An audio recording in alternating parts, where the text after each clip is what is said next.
Girls basketball, here we got the finals coming up here in a couple days, saving this on a Wednesday.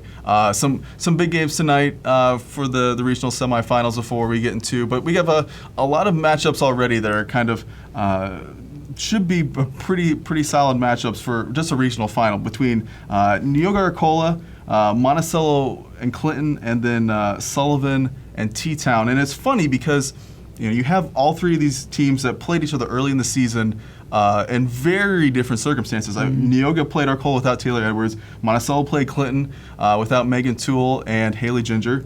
And Sullivan played Ttown with this, Ttown that is so young. It was the first game of the season. Didn't have Anna Harkey. So really, three matchups that were fairly one-sided, but very different circumstances here in the coming days. Yeah, so let's start with Sullivan Ttown, I think. Sullivan, a 6-point winner, the first game of the year. Both of these teams, especially Ttown, very different at this point. So the first game of the year, Sullivan was 6 points better of a Ttown team that was really young and without Anna Harkey. And Anna Harkey is the one who the Wooden Shoes are going to throw at Britton Boyer to try and slow her down. And the rest of these young players, the rest of this sophomore class, and some of these juniors and some of these juniors are more experienced, and so Ttown's always a team that kind of gets better throughout the year, and right now they're always supposed to be playing their best basketball. No, I think that's a big thing. Their schedule they played is so tough. They play all the really good teams in the area, and that starts out with Sullivan, who I think is a little underrated. You look at the polls. I think they're 11th right now, which I see Sullivan definitely as a top 10 team. So I think a huge matchup between those two. Clinton, Monticello. You saw Clinton the other day, and Megan Toole obviously looked really good, and I think it's just one of those where even getting that team back together, just the way that Haley Ginger running the offense instead of Haley Toohill, I think that it's took a little time, and it had some bumps definitely, but it looks like Clinton, and I think for any matchup for Monticello, Clinton is kind of a bad matchup for him in the fact that Lainey Buzan really hurts teams because she can move all over the floor. She can play inside. She's a really good three-point shooter. But Monticello with Megan Toole, they can kind of move her around. You have Peyton Bieber inside that can defend well. So I think for matchup-wise, this is almost a good matchup for Clinton because they can handle Lainey Buzan better than a lot of teams can. So, but between those two, it should be a good matchup between Monticello and Clinton. Yeah, and both of these teams expect it to be a really good matchup.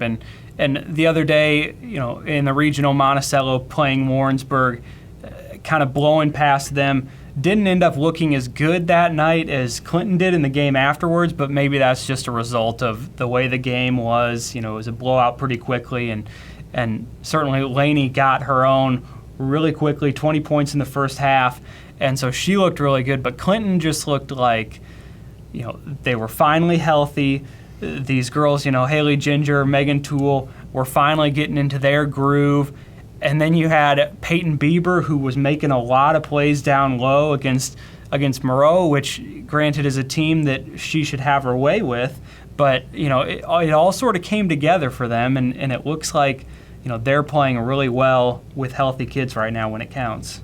And we have Neoga and Arcola, which, two teams that kind of ran into A&M last year, but both very talented. And I think, it's almost it's kind of the case with all 1A teams where it's not just, packed into one class, but really kind of talent throughout. And I think, Taylor Edwards coming back for Arcola does so much for that team. But Neoga has looked as good as anybody. They got a big win against Sullivan. And, I don't think it's that same team that, was, we talk about A&M and Marshall early on.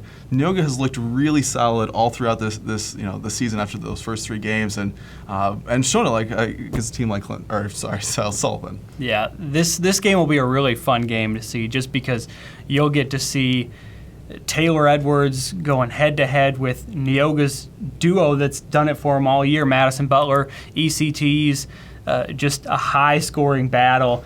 And both of these coaches, Stiff and Romack, they'll want, defense, you got to slow them down. It was a great game last year.